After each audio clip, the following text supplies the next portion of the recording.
You're listening to the Cycling Podcast Féminin in association with Rapha, the fastest clothing in the world tour, the home of cycling with character.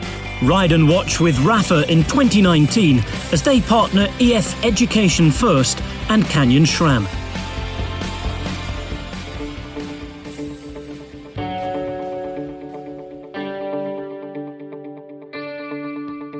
You are listening to the Cycling Podcast Féminin, brought to you by Skoda. Dedicated to closing the gender gap in cycling, one race, one cyclist at a time. This is our time.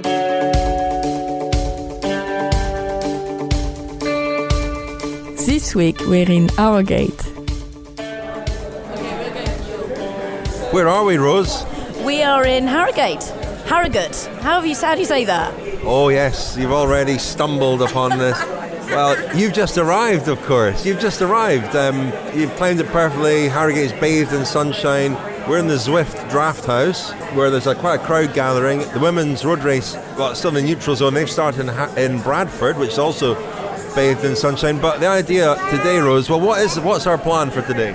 Our plan is to follow the race from here. And because we get to go and see the 3 laps, we're going to go and check out some fan zones, some places where people are gathering, and we're going to go out, see them doing the local laps, 3 local laps at the end, which is where I think the whole race is going to be decided, so that'll be exciting. Yeah, I mean, the highlight for me today so far has been we were wandering around the circuit, down the hill that climbs up to the finish, which is a very tough finish, and the French team were out training, and they rode past, and the French men's team, that is, they were, recceing the course, and Julian Alaphilippe suddenly spotted Rose in the crowd, and ciao Rose, ça va? I'm hoping he does well on Sunday, I have to say, secretly. But I suppose I'm not allowed to be too biased like that, but I hope he does well. Especially after that. I mean, that's boosted my, cool cred enormously from that moment. Absolutely. I mean, I wish I'd photographed that, but you know Julian Alaphilippe quite well from the Tour de France, don't you? You spent a lot of time documenting his time in the yellow jersey. Yeah, so I worked for Dygert and Quickstep, making their videos through the season, so obviously he's the main star attraction, so I have to interview him every month, so he can pick me out from a crowd quite easily. It was very impressive. Well, we're here to watch and talk about the women's race. It's still neutralised. Do a big old loop, which is also pretty tough. I bumped into Kasia Niewiadoma, I can name drop too, a couple of mornings ago on her morning stroll to get a coffee, and she'd gone and ridden the loop that they're riding to get to the circuit here, and she said it's very, very tough as well. Obviously early in the race, so may not be decisive, but it will help that wearing down process. Somebody else I met yesterday in Betty's tea room, which I'm hoping we'll have a chance to visit today, Rose, was Lizzy Banks, the rider riding for Great Britain. None of their team meeting yet, so they weren't quite sure of their plan, but you would imagine they're all for Lizzy Deignan here. So here's Lizzy Banks at Betty's tea room yesterday. Well, Lizzy, you obviously do your pre-race prep here in Betty's. Yeah, I mean, what's better preparation for the World Championships in Yorkshire than a cup of Earl Grey and a scone from Betty's? You are kind of local, aren't you? I mean, you live in Sheffield, and you're saying your in-laws are based here. It's my husband's aunt and uncle who are here, so... Yeah, so we've spent some time in Harrogate before, did the Tour de Yorkshire here 2 years ago. I feel like I know the world roads pretty well. Maybe not quite as well as Lizzy Deignan, but I can tell you where pretty much every pothole is on, most of the course. And what do you think about the course? How much have you been able to ride it this week? I've ridden the whole thing previously. This week we didn't really need to ride much of it because we knew it so well already. We did one ride that went out towards Ripon, and then we did the last kind of 15 miles, and we did a nice recce on the closed circuit loop on Wednesday. It's a great course. It's a really dynamic course. It's tough, but it's not a kind of pure climbers course or a pure classic riders course. So I think that it really opens up the race because it's not possible to tell at this point who's going to win the race. It really, you could write 20 riders' names down and any one of those could win. It really depends on how it's raced, the conditions, so many factors. And is it all for Lizzy Deignan in the British team, or what's without giving away any secrets? This will go out after the race, obviously. What's the plan? Well, we've got our team talk in a couple of hours, so I'll let you know soon, and I guess you'll find out on the road tomorrow. But for sure, Lizzy's a class rider. You know, she's a proven rider time and time again. She's made no secret of the fact that this is a race that she is really going for. We've got some big opposition, but of course we're going to do everything we can to try and get that rainbow jersey on her shoulders. And how's your form? You're sporting a plaster on your arm. You had a little tumble in Italy last week, didn't you? But how are you going? Yeah, I had a little fall in Italy, but it's just a little bit of road rash, nothing else, thankfully. I was pretty lucky. I think I'm going well. I had a nice break in August, kind of a little bit of a mental and physical break. Time to get some training in rather than just racing, and then had a nice block of racing with Plouay and Bowls Ladies Tour, and then this little bit in Italy. So I'm feeling really good. I have a huge motivation, like such excitement for this race. You know, even just riding around on the recon, the support on the roads, the campers, people screaming your name. It's just amazing. So I can't stop smiling when I'm riding around. So I need to channel some of my excited energy into kind of leg energy on the bike. But yeah, I'm feeling good, and I think we've got a really well-bonded team here. We all get on really well, and that's really important. So yeah, I'm really looking forward to seeing what we can do tomorrow. Well, that was Lizzy Banks there in the rarefied atmosphere of Betty's tea room, with Annemiek van Vleuten at the next table, not eating any clotted cream with her scone, or indeed even eating a scone. But Rose, that was kind of sort of bad timing there, because, well, Lizzy Banks, as we were listening to her, first of all was leading Lizzie Deignan through her hometown of Otley. That's Lizzie Deignan's hometown of Otley, off the front of the bunch. That was nice to see, but then she had a problem with her chain, I think. Yeah, so you could see her on the side of the road just lose a bit of ground on everyone else as they were coming in towards the first climb of the day, which is Norwood Edge.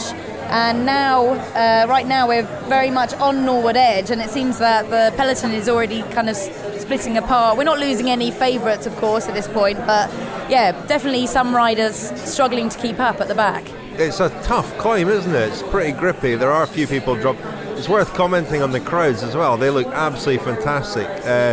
Huge cycling community around that part of the world. I think Otley has, half the population of Otley are in the local cycling club. Yeah, they've really come out in force on the climb there. Hannah Barnes very prominent towards the front. Leah Lippert, who we saw at the Women's Tour, she was our race leader at the Women's Tour, wasn't she? Yeah, she was showed, and I would say that the course that we're doing today is very similar to the course that she was doing very well on. Remember, there were some great battles with Kasia Niewiadoma at the Women's Tour this year. So she'll be definitely one to watch, and a very strong German team actually, Lisa Brennauer and Lisa Klein, both also in the German team. But we can see Netherlands at the front driving the pace and frittering some of the less known riders off the back. Well, we're only 15 kilometres into the race, 134 to go, but there's a group of about 25 actually clipped off the front already. And there is quite a lot of damage being done on this climb. I'm sure it's going to come back together, but it's interesting to see so early in the race so many splits. Yeah, and no kind of, normally you have a doomed breakaway go, and I think a lot of people were predicting there would be a breakaway that went away for these first couple of climbs, and then, you know, the real racing would happen right at the end. But it seems like that's Demi Vollering there at the front trying to drive the pace already. So, yeah, we'll see if anything decisive comes of it.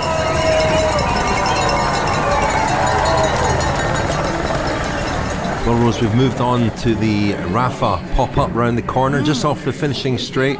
It's a more serious bike racing watching place, this, isn't it? People are very focused. There's a couple of rooms here where people can watch the race.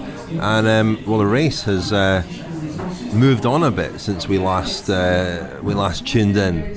Yeah, massively. I mean, the second climb of the day, Loft House, we spent all morning saying, probably nothing decisive will happen until the final few local laps. But Annemiek van Vleuten, on typical Annemiek van Vleuten form, went storming off up this climb and has built up a lead of 1 minute, if not a bit... Coming down a bit. Almost 50 seconds now. It's a very small group that is chasing her as well, with Soraya Paladin of Italy, Amanda Spratt is in there, Lizzy Banks. There was a few whoops that we heard around the Rapha clubhouse when she tried to catch up with Annemiek, but didn't manage to make any grounds. And then Marianne Vos is in that second chase group now, so further back. Anna van der Breggen is also in that first chase group, obviously not doing any chasing because her teammate's up the road. So it's basically turned what we all kind of expected of this race on its head, hasn't it? I mean, worth just emphasising the point that Annemiek van Vleuten attacked with 102 kilometres to go. And we were out last night with Matt White, the sports director at Michelin Scott. Not really all that involved in the women's team there, but Annemiek van Vleuten obviously rides for that team. And he was talking about the training that she does, and she trains a lot with the men on the team, and he says it's extraordinary, the training she does and the volume she does. If she's struck out like that with 100 kilometres to go, it's because she knows that she can ride pretty hard for 100 kilometres. And this has been you made the point earlier about there not being a kind of breakaway allowed to go clear. The racing has been very aggressive. It's been from the front, and I've been quite surprised about that. There's been no kind of settling in at all. It's been aggressive from the start. We've seen Great Britain very prominent in the front, Germany and Holland. And the riders left in that chasing group, they're all leaders. Not many of them have teammates there. I think Italy have a couple of riders, and America have Chloe Dygert Owen there. I think Taylor Wiles was there as well. I'm not sure she's still there, but they're all the heads of the teams. So they're the ones. The one person who's benefiting from this situation is Anna van der Breggen, but it seemed ridiculous. I said when Annemiek van Vleuten went at 100 kilometres to go, I said that's the race over then. But I was only half joking. I know, it's funny because actually earlier on I thought it was strange about how much work everyone, Great Britain seemed to be doing, Australia seemed to be doing, USA seemed to be doing, and these are teams that are 6 or 7 rider teams, and the Dutch team is not only very strong but it's also the biggest team with 8 riders. And so I was surprised about how much work they were all doing, and basically their leaders having to contribute quite early on to that effort. And I thought, well, maybe it's because they're trying to block break from going away at that point, but I mean there's no way that they can stop Annemiek van Vleuten getting away at all. And I think Lizzy Banks is very alert to the danger of this situation because she's doing an awful lot of chasing, and I mean still so long to go. By the time they get to the finishing circuit they're going to be crawling around here surely, or maybe not. Yeah, it'll be interesting to see who can actually stay in that kind of front group, because before all of this we were pegging Marta Bastianelli to do very well here, and the way the race is being raced at the moment, she won't have the legs to sprint at the end.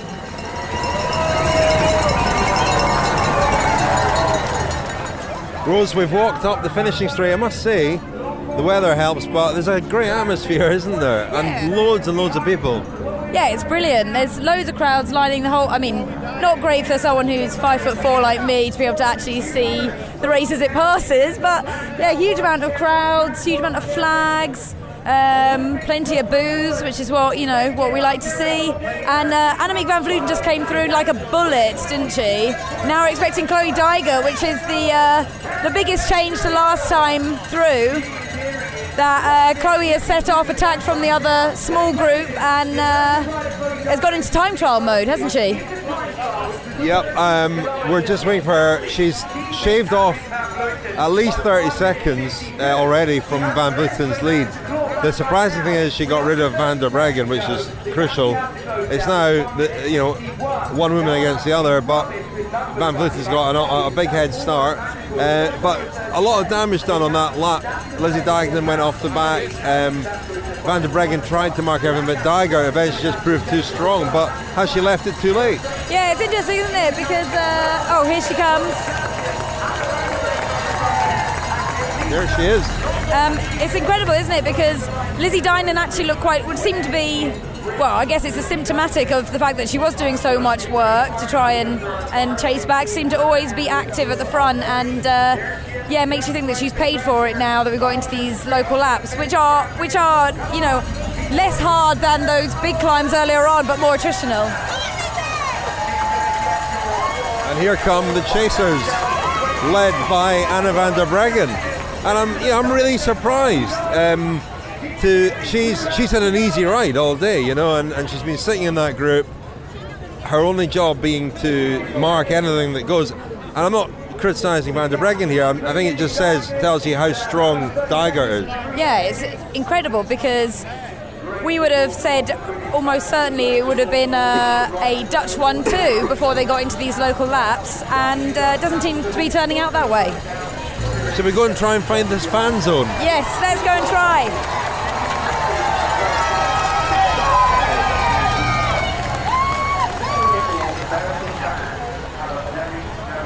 And that was Lizzy Banks going through just off the back. Big cheers for her, but too late for her now to get back to that group, I think. A community around the world. Stories and films with the most compelling characters. The world's finest apparel.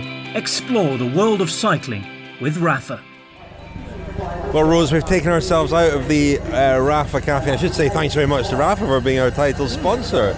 Of course, it was nice to be there and to have some pizza. How was your pizza? It was delicious, actually, and you got through about 1.5 pizzas, was it, Richard, there? No, I wouldn't say 1.5, Rose. I had a little bit extra. 1 2/4 then, shall we say? No, listen, the impossible is beginning to seem possible. It was actually almost 105 kilometres out that Annemiek van Vleuten went. Her lead hovered around 50 seconds to a minute for a long time, and then it started to go out 1.5 minutes, and now as she approaches Harrogate for the first of 3 finishing circuits, it's over 2 minutes, 2 minutes 5, and the group behind has been breaking up a bit. Lizzy Banks has been having a few digs, and we saw Chloe Dygert have a go as well. Yeah, it's interesting, isn't it? Because Italy actually are the only national team with 2 riders in that break. So if anyone's going to have to do all of the work, it's them. But we just hear the helicopter going over now, and the crowd shouting because Annemiek van Vleuten will just be coming in now. Hear the police cars coming through.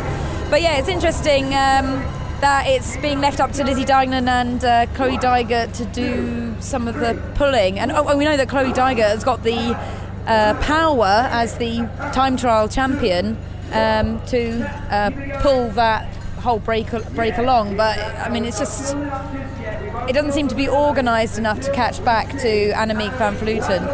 I got the feeling that Van Vleuten was riding very much within herself. I mean, in training she'll go out and ride 100 kilometres hard, and she'll know what she's capable of, even if here they don't have race radios, so they don't maybe have too much information about time gaps and so on.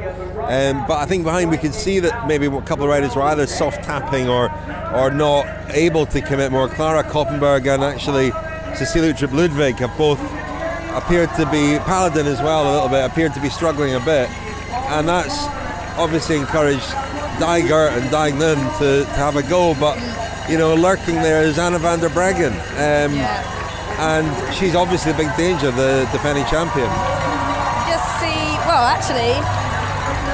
The crowd, an orange blur. Couldn't even see the orange. It's such a big crowd, and everyone cheering and clapping. Can hardly even see Annemiek go past there.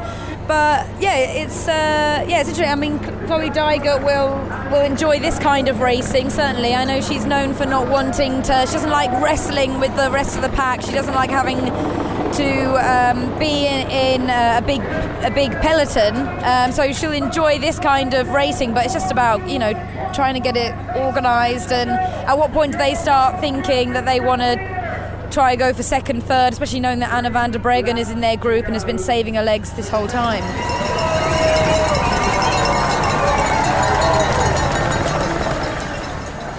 Rose, we've made it to the fan zone at last. It's been a mission to get here. It's been probably a greater challenge than actually racing the road race itself, wouldn't you say? Well, I don't know who's had the tougher challenge today. Those chasing Annemiek van Vleuten or us trying to get ourselves into the fan zone, and that's just because there are so many people here, and we had to go up the finishing straight, past the finish, over a bridge, into a very damp grass area, because the other day this was completely waterlogged and had to be closed, and it's still pretty damp, but it's really big. It covers a big area. There are big screens up, there's a Ferris wheel, there are loads of stalls and stands, and it's very nice as long as the weather holds. Yeah, the sunshine is just glorious actually. I mean, we've actually succeeded a little more today than people chasing Annemiek van Vleuten, because it looks like she's actually... Chloe Dygert was closing on her now. Annemiek has 2 minutes on Chloe Dygert and 2 minutes... Oh, my eyes are failing me. Is that 2.5 minutes? Is it? I can't say. And I shouldn't ask you. You have no idea. You had to ask me how many kilometres there were to go. But, it's just a bit of a kind of baffling... Not baffling, because we know how strong Annemiek van Vleuten is, but it hasn't played out in the way that we thought it was going to play out, has it? No, and I mean, we should reflect on what looks likely to be a successful 100-kilometre solo attack, and you don't see that very often. The most famous is probably Eddy Merckx in 1969, a stage of the Tour de France, 140 kilometres on his own.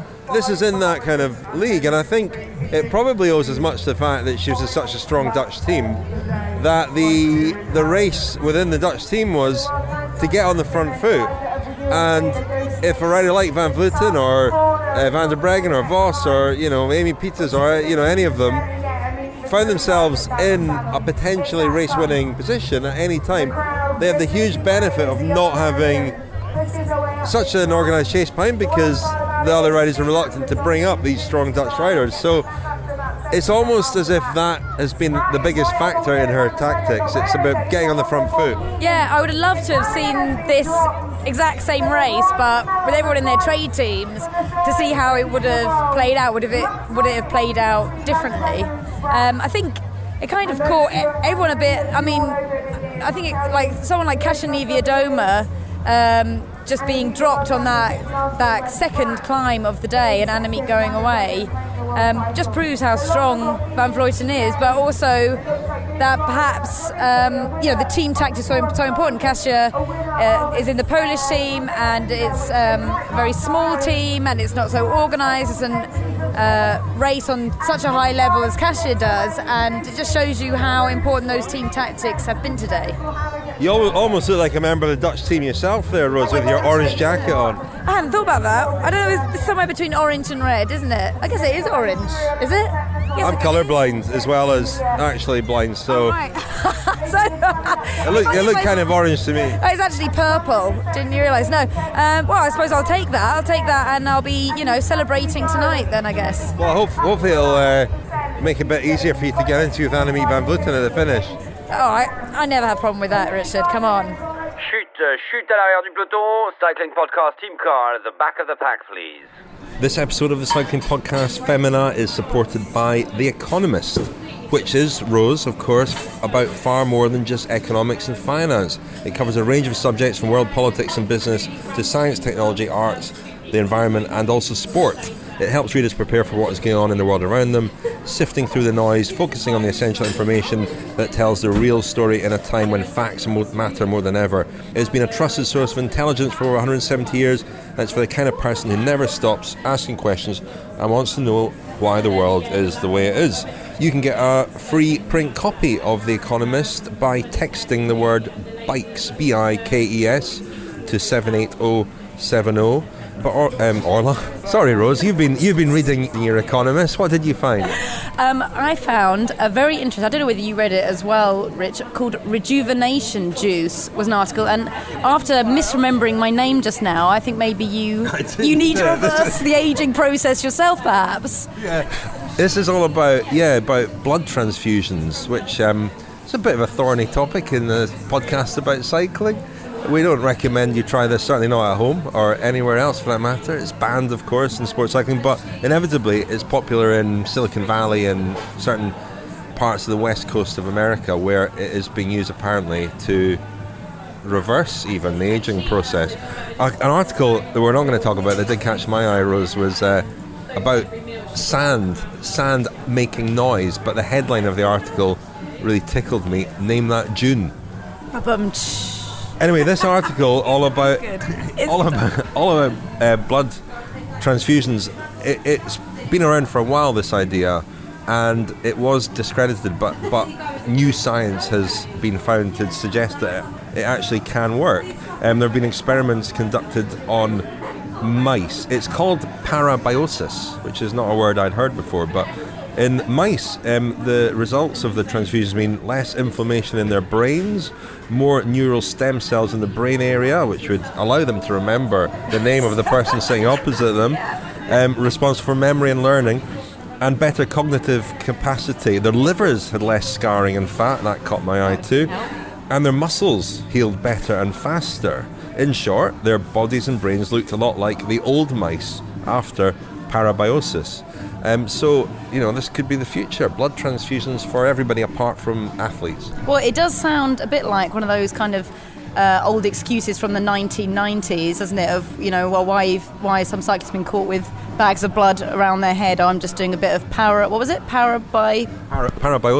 Bit of parabiosis. Just trying to look younger. That's all it is. I'm just trying to, get rid of the liver scarring. But it does sound like something like that, but maybe it's the future. Well, I don't think UCI or WADA would buy that, or anybody else for that matter. If you would like to read articles like that and more, then get a free print copy of The Economist. The Economist is a smart guide to the forces changing your world. So if you've never stopped asking questions, get your free copy now. Just text the word BIKES, BIKES, to 78070. That's the word BIKES to 78070. How does the offer of free beer sound to you? It sounds like I need to drop everything and take up this offer. Well, Rose, all you need to do is go to beer52.com/cycle. And for just £4.95, you can get a case of 8 beers. And if you sign up within the next 2 weeks, which you will because you're going to drop everything and do this, you will get an extra 2 beers. So that's a total of 10 free beers. Each month, Beer 52 deliver a case with a different theme. These have ranged from Germany to Korea, Norway to South Africa, California to Finland. And because they're a British company, they often have beers from the UK craft beer scene.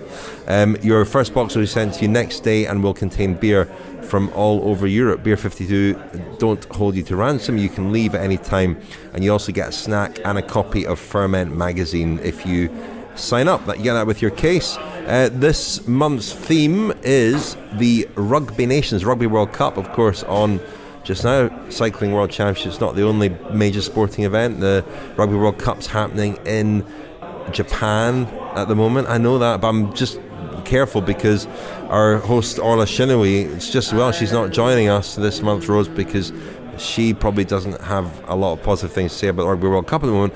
But we can say a lot of positive things about Beer 52's selection of rugby beers. Oh yes, one of them that has taken my fancy is this one that's called Spread of Democracy, which is made by the how's your Estonia? Is Estonia playing rugby in the World Cup? I'm taking that, but only from Beer 52 sending me a delicious beer in honour from Estonia, so that's how I know Estonia play rugby. I didn't actually know that. But that one that takes my fancy. And another great name, Freedom of Movement, which is a Belfast beer. Sounds excellent. That's a black lager, isn't it? Yeah, these are all dark beers, but I feel like that's more in keeping, and as in honouring Orla Chennaoui, we've gone for some kind of stouty dark beers. Well, they hunt all over the world for the best and most interesting beers from the greatest small batch breweries. And so you find a lot of interesting, unusual beers in your Beer 52 collections. So if you'd like to sign up for a free case of beer, just £4.95 for the postage, go to beer52.com/cycle. That's beer52.com/cycle. That's beer with the numbers 5 and 2.com/cycle. And don't forget to sign up in the next 2 weeks to get an extra 2 unmissable beers for free. You're listening to the Cycling Podcast Féminin, brought to you by Skoda, dedicated to closing the gender gap in cycling, one race, one cyclist at a time. This is our time. Rose, we're back at the hotel. We've been up doing our interviews. You're drinking a cup of tea. That's very much the theme of the week. It is, but I didn't get the call up to Betty's, so for some reason the cycling podcast doesn't stretch to the feminine side of things, getting Betty's afternoon tea. But controversial, Rose, and inaccurate. Betty's is very, very busy at the moment, even for the cycling podcast. Oh. Anyway, well, we spoke to quite a lot of riders at the finish, and one very convincing winner, but lots of stories really, I suppose. I spoke to Annemiek van Vleuten, whose interview you will have heard in the Cycling Podcast a few nights ago, and it seems that it certainly wasn't a plan for her to go out on her own with so far to go, but it definitely was a plan of the Dutch team to make the race very, very hard at that point, and to really sort of break things up as early as that, and then I guess see what was left in the mix. Yeah, it's impossible to guard against a team. That we knew it was going to be a Dutch winner, didn't we, really? As much as we were trying to come up with other possibilities, it couldn't have really come out of their grasp, because whatever the situation, they would have had someone that could have taken it up. And Van Vleuten wasn't expecting to be out there all that time. She knows she's a rider capable of actually riding out there on her own for that long. And then immediately when she gets that kind of 1 minute gap, which she did just in a moment almost, then it's kind of the rest of the peloton having to think, do we scramble to try and get silver and bronze already, even with 100k to go? I was very curious to find out from Anna van der Breggen, who won the silver medal in the end and was a passenger in that group because her teammate was up the road, how she felt that, how committed she felt that group was to chasing, because it was obviously hard to tell watching. And Van Vleuten said that she had been measuring her effort quite carefully, and that she was conscious of the distance, and that she'd still had more to go. So I spoke to Anna van der Breggen at the finish. She's always quite reserved, plays her cards pretty close to her chest, but one or two interesting snippets, and I think hard to tell whether she was happy with a silver medal and a team win, or disappointed to have lost the world title that she won herself last year, of course. So let's hear from two of the Dutch riders, Anna van der Breggen, who was in that move, and Lucinda Brand. First Anna van der Breggen, then Lucinda Brand. Lofthouse is a very hard climb, but do you expect to be as decisive as it proved to be in the end? No, we thought it would be a smaller group, not a bunch, but a smaller group. But in fact, it was. The chasing group was a smaller group. And what did you think at that point? Did you think this is the race here? Did you think Annemiek could hold on for 100 kilometers on her own? The race just started over there, so it depends of how the group is working together and how fast they are riding. And it stayed on 50 seconds for quite a long time. So then everything is still possible. What were your impressions in that group? You were obviously not contributing to it, but did you feel that they were chasing as hard as they could? Yeah, they were chasing hard, but I expected a bit more cooperation in the beginning. If you do it fast, then it's then it's taking less time. And the longer it took, the more girls were skipping turns and were getting tired. So in the end it was clear it was going to be difficult. This course, was really different. It was hard, especially because they were chasing the whole race. So in fact, you go full speed the whole race, and which makes it, really hard. How do you feel? How do you feel about your silver medal? You're obviously the reigning world champion.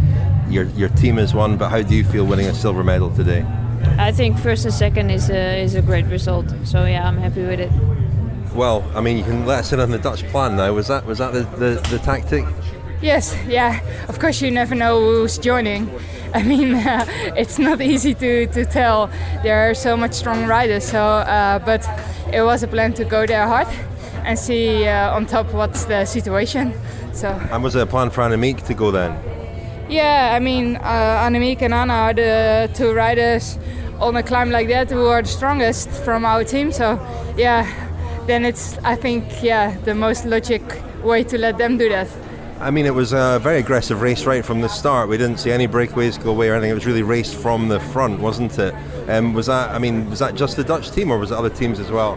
No, there was just a normal pace. We tried to make it a bit harder on the first climb. I think that worked pretty well. I think we're maybe 30-35 riders only there, so everybody felt the legs already a little bit. We tried to see if then on top could go a group, but there was not really someone interested in it. I think everybody's really afraid for Lofthouse and really focused on that climb that should happen there. And you could see that with all the trains going into that road. Of course, it was a difficult road to there with the narrow parts and stuff like that. So I think, basically every team was waiting for that climb. And what do you make of Annemiek riding on her own for 100 kilometres? I mean, did you think she was capable of that? Even as everybody knows she's such a good time trialist. I mean, the names behind are such big riders. And she was only just getting away of them. Of course, I don't know how good they were working together or things like that. But I mean, we also just stayed in the same gap of the second group, and speed was not that low. I mean, so yeah, no, it's impressive. Also in that little group that was chasing Van Vleuten all day was Soraya Paladin, and Italy was actually the only team in that very small break that had two riders in Paladin and Elisa Longo Borghini. This is what she had to say about the race. Soraya, there was two Italians in that small breakaway. Did you manage to use it to your advantage, or why was it difficult to bring back Annemiek van Vleuten? Yeah, we tried to close the gap, but she was the strongest today and she won. We tried to do our best, and in the end we are happy. Did you feel the pressure as the only team with two riders in that small break? No, we work all together, and in the end Elisa tried the attack and she can stay in the front, and then Marta tried the sprint in the back. I think she was really good, and yeah, we are happy about our results, and that's it. And was the race playing out as you expected it to, or did you think it would be a bit calmer, a bit quieter until the smaller laps?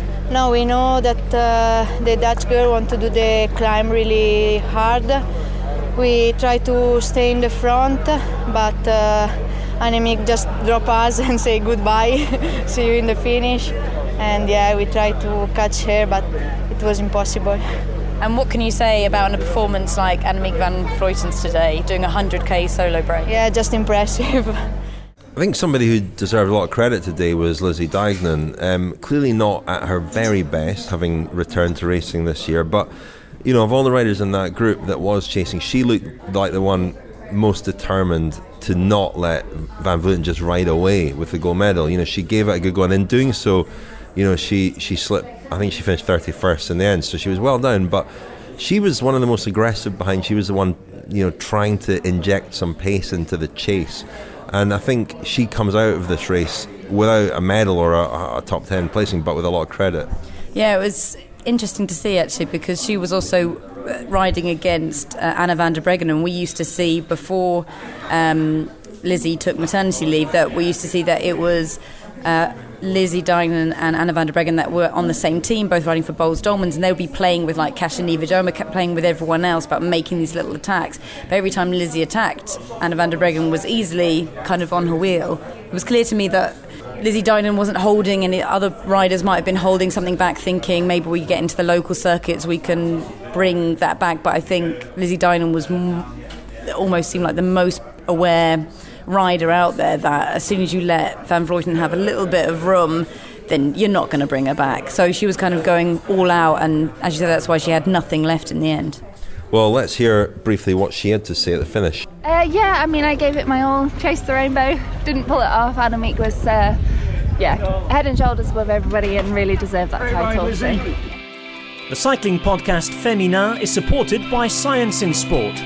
Science in Sport, fueled by science. Thank you very much to Science in Sport for their support of the Cycling Podcast. And you can get 25% off all your Science in Sport sports nutrition products at scienceinsport.com with the code SISCP25, SISCP25, CP25, ooh, CP25, ooh, SISCP25.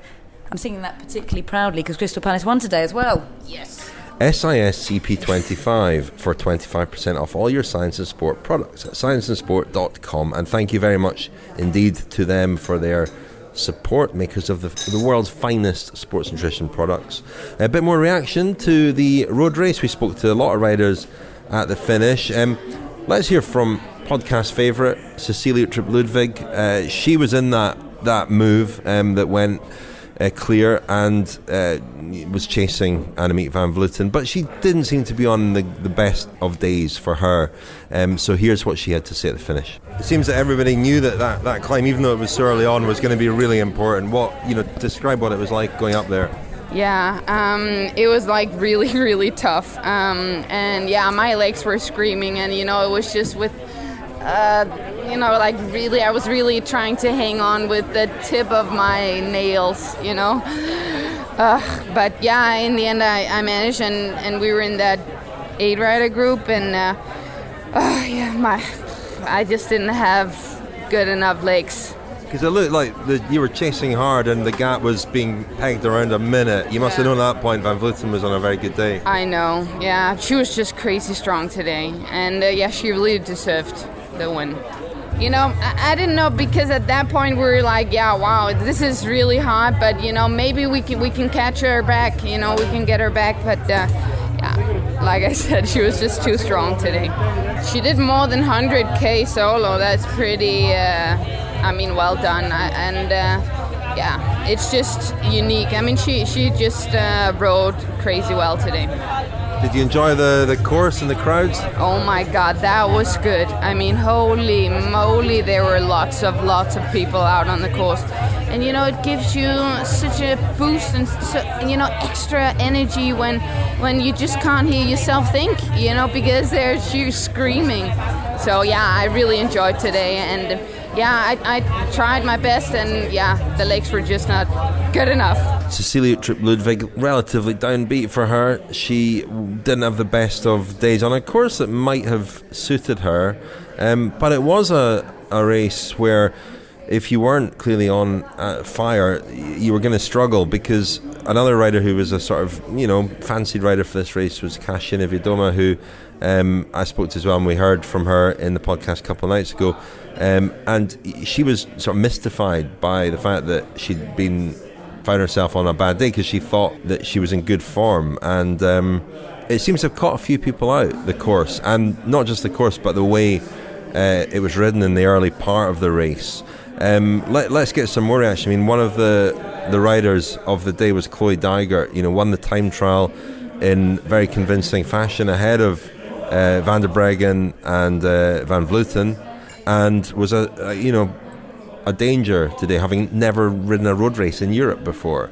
So she was in that group, which some people were surprised to see, because she's not known as a climber. But once she was there, she was a danger. Yeah, she had an incredibly impressive ride, and she was probably one of the stars of the day, and kind of came away with, looked like she was on for a silver, and then would certainly make the podium, and then kind of came away with nothing in the end. Well, incredible performance, but we remember from the time trial, she had given it everything and come back with a gold medal, but she couldn't even stand up off of her bike after that time trial. And I think it was similar today, that when I saw her going back to the buses, she was being helped along by two of her coaches. She had arms around both of them. She was kind of limping. She could hardly stand up straight. So obviously, seeing all this situation, I thought I'd get a quick word with her, which doesn't sound very kind. But yeah, I got a very quick word with her, and a quick word with Leah Thomas, the Bigler rider who used to race alongside Chloe Dygert a couple of years ago in the 2016 team, which is Christian Armstrong's team. Chloe, you gave everything yet again and put on an incredible show for the people here at the World Championships. How does it feel to have given it all and not been able to come away with it this time? It's always a bummer not being able to be on that top step. There's really no excuse. It's just, this is my first time racing in Europe, first time racing really against these girls at this level, everybody at their fittest, so, really didn't really know what to expect, there's no excuse. So it was just a good day for them, and just a learning experience for me, and can't wait for next time. And do you think you've proven the strength of American racing? A lot of the time the Europeans think that, it's all happening on the European scene, but to come over here and, beat them at their own game, how satisfying is that? Yeah, it's exciting. It's I guess, but, I just want to race my bike, and so, yeah. Well, Leah, what was that like for you out on the road? It was hard. The course is pretty unrelenting, but I think we had a really good race as a team today, and it's always an honor to represent your country and take part in such an iconic race, and so I'm grateful for the opportunity. Now, you always say it's hard, but you actually love hard racing, let's be honest. I do like hard racing, but it doesn't make it not hard, and it doesn't make it not painful in the moment. So if you ask me in an hour, I might be a little more over the pain. And tell us a bit about Chloe Dygert, because you used to race with her a few years ago on the same team. Yeah. What's she like as a person and as a talent? She's super talented. She has an incredible ability to dig deeper than just about pretty much anybody on the whole entire planet, I think. And it's just been pretty amazing to watch her develop as an athlete. And, you know, this was her first European race in Europe, and to be able to get in that break and then really push herself and finish fourth is pretty outstanding. And then Corinne also, to be able to finish in the top 10 is pretty cool. And do you think she's had taken any slight advantage from the opponents not necessarily knowing how she races, because most of the people here are Europeans and in the European racing scenes, that she's been able to use that to her advantage? I guess you could look at it that way, but you could also look at it, she also doesn't know the European peloton either. So I think she just races with her heart and races with her gut, and so far it hasn't led her astray, so hopefully she keeps doing that. And do you think she's kind of showed everyone a bit of a lesson? A lot of the time some of the Europeans think the American racing is kind of shorter, it's all criterium racing, it's kind of nothing to worry about. Do you think she's proved a bit of a point here? Definitely. I think anybody who's able to come to the World Championships as your first European race and be that successful says something about you as a bike racer. So hats off to Chloe, and I think overall it was a pretty productive day and a successful day for the US. I was Chloe Dygert and Leah Thomas, but you know the performance we're going to be talking about for years is Annemiek van Vleuten's solo ride, 104 kilometres. I mentioned earlier on Eddie Merckx in 1969. Chris Froome at the Giro d'Italia a couple of years ago, 80 kilometres. And you remember the way that people reacted. That's nothing. The way that people reacted to that. You know, we have seen Philippe Gilbert in the Tour of Flanders, Peter Sagan in Paris-Roubaix, Anna van der Breggen also in the World Championship last year, Anna van der Breggen at the Tour of Flanders. But we haven't seen we haven't seen a 100 kilometre solo break. We haven't seen it often in women's races either, that length of attack. It was extraordinary, and it's going to be talked about for a long time. And it's funny because I found last year's World Championship road race when Anna van der Breggen went clear with, was it 45 kilometres to go, I think, something like that. That race was killed at that point, and it wasn't. There was really no intrigue or excitement left. Whereas today, I didn't feel that Van Vleuten's attack did kill it, because it seemed ridiculous to imagine that she could hold on for all that time out front on her own. There was this sort of mystery around it, whether it was possible even. There was also this very strong chasing group behind that were pegging her at a minute for quite a long time. So eventually it became inevitable that she was going to win. But I felt that it didn't have the same sort of deadening effect on the race as Van der Breggen's attack had last year, weirdly. I think also because it seemed that Van Vleuten was putting so much into get away very early on, like with 100 Ks to go, that you would have thought that how could she possibly keep a hold of that gap? And then obviously Chloe Dygert came out and then seemed to be quickly making time up on her, but obviously that meant that Chloe Dygert cracked and, you know, went backwards practically. But it was phenomenal, and it's amazing to see a rider kind of at her peak putting out an extraordinary performance like that, and also becoming world champion, which is something that she in the road race, which she has never done before. So that's kind of one of those last little bits of her palmares that she's picking up. And she made it a very hard race for everyone, though, didn't she? Yeah, I mean, I'm just looking up. So last year, Anna van der Breggen, it was 39 kilometres, and the headline in The Guardian was Anna van der Breggen wins Road World Championships with astonishing ride, you know, and that was astonishing. It did seem astonishing, but 104 is just, it's in another stratosphere. And it's funny because, you know, Van Vleuten obviously very happy. This makes up for a lot of disappointments when she crashed last year in Innsbruck, when she crashed in Rio at the Olympic road race. But when she appeared in the mix zone in her pristine rainbow jersey, you know, that it is a striking garment. It does have a certain magic about it, in the same way or even more so than the yellow jersey at the Tour de France or the pink jersey at the Giro, because you get to wear it for a year, of course, and there's a sort of magic about it. And she felt, I think, on top of the world, and this is the crowning glory for her. Although I guess the Olympic Games in Tokyo next year will also be a huge target for her. Yeah, I mean, that seems like the only bit of unfinished business, doesn't it now? And she was so disappointed at the time trial to have, and I remember listening to her on the podcast saying, it's very rare that I set myself a goal like this. I'm so focused in on this goal, and I miss it. And I'd be intrigued to know whether that actually kind of fired her up a little bit more to when she probably wasn't necessarily thinking that she was going to be the rider to go for the win for the Dutch team at this race, where that kind of fired her up to think, actually, you know what, I'm going to take this one because I missed out on the one that I was right, should have been rightfully mine. I missed out on it. So I think that would have put more fire in her belly. Well, we asked a few of the other riders for their reactions to her win. Let's hear what a few of them had to say. Alice Barnes of Great Britain, Tiffany Cromwell of Australia, and Audrey Cordon-Rigaud of France. I don't really know much about it. We didn't have radios, so all you really find out is what's coming from the boards on the motorbikes. But it sounds pretty impressive. So one word to describe Van Vleuten's ride. Impressive. No one knew what was going to happen on Lofthouse. Like, everyone had their ideas. We knew it was going to be critical. We just didn't know if it was going to come back after. That was the bigger question. We knew it was going to have an impact. We knew there was going to be the potential for moves to go, but it was depending on the directions of the wind. And it was such a good tailwind, which favoured a breakaway. So, it wasn't that they weren't chasing behind. Just obviously Van Vleuten, we know, is, a freak of nature half the time, or 98% of the time.